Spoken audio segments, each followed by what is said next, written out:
Хэрхэн хүчирхэг нууц үгтэй болох вэ? Нэмхээ бол сошиалууд. Тэр фейсбүүкээр чаталдаг. Бас мэдээлэл авдаг. Энд тэнд явж байхдаа стори хийж инстаграмда постлдог. Нэмхээ ажилдаа дуртай од шиг гэлэлцэж яваа нэгэ. Түүний ажил интернеттэй салшгүй холбоотой. Өдөрт олон төрлийн мэйл авдаг, илгээдэг. Гэхдээ интернет сошиалыг ашиглахдаа албаны болон хувийн мэдээлэлээ сайтар хамгаалах ёстойг нэмхээ маш сайн мэддэг.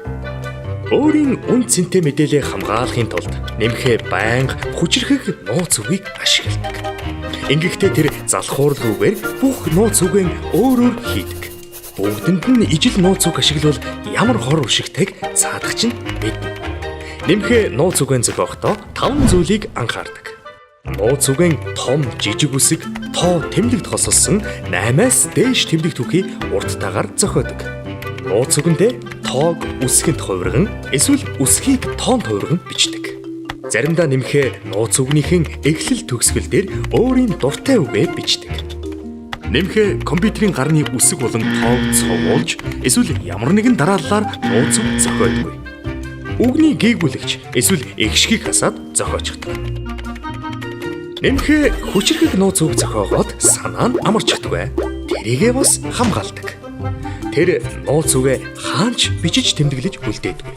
Нууц үгээ интернет, веб, утас, лэптоп дээр хизээж хадгалдаггүй.